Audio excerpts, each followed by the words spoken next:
It's Russel Arnold for Cricketry on ThePapare.com. Last chance to salvage something tomorrow at the Wanderers. Sri Lanka did win a T20 when they played there last time. Angelo Matthews got injured. There's no Angelo Matthews this time around though. Lots of changes to that team, and I feel there will be changes to what Sri Lanka fielded yesterday. Lots of ifs and buts. At the end of the day, it was a 16-run deficit. Well, just to touch on that game, I thought Sri Lanka played quite a good game in the field. The fifth bowler's overs went for 56. That's what came back to haunt the Sri Lankans. The picking of Vandase and Akila Dhananjaya did go well, with South Africa struggling to come to terms with the spinners, even though it was not spin-friendly conditions. The four bowlers rotated nicely by Lasith Malinga at the right times, good field set, were going through and controlling South Africa. But when they needed to rely on ThePapare, for me, he needs to be a banker for Sri Lanka. When I say that he should be the person that they can rely on, even with the bat and with the ball, considering the amount of experience he has playing T20 internationals and also having done so much of T20 circuit, so much on the circuit around the world. That experience has to count, and he coming into his own, and for the captain to turn to him when the chips are down or when the pressure is on, is what will make the difference to this team.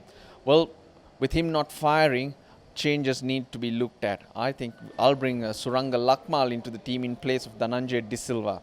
He's not been scoring runs as we would like to. He's a batting all-rounder. Yes, his spin is coming into it's coming to be very handy, but with Akila Dhananjaya there and Jeffrey Vandase going as he is, I'd keep both of them together, but strengthen the bowling, because we can't rely on ThePapare. He can show up one day, but most often he's not. Suranga Lakmal also could do with an opportunity. Up at the top of the order, Sadira Samaravikrama in for Avishka Fernanda. I'm pretty sure that change will happen. Other than that, I don't see many changes that the Sri Lankans can go with. Here's an opportunity to try and redeem themselves. Isuru Udana, I beg your pardon, has been a revelation.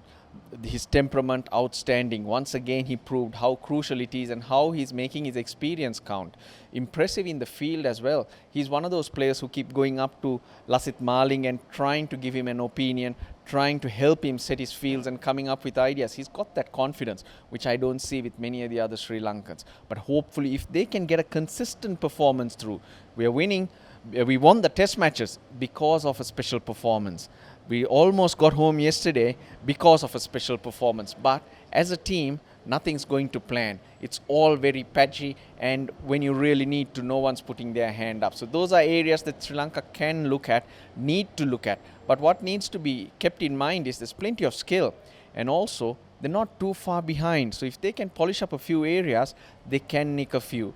The confidence of winning one match, the last match before you take that flight, the boys will be relieved because it's been a 4-month trip, a hard one, down under New Zealand, Australia and South Africa, which are not easy places to tour, and it's not easy living off a suitcase and being away from home. So good to get on the flight with some happiness behind you that you won one match.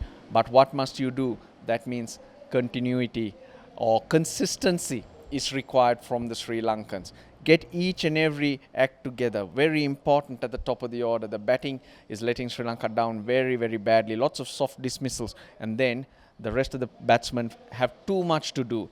That is the real problem. With the field, in the field, they're coming together nicely. If we can get every little aspect together, I think Sri Lanka can get over the line.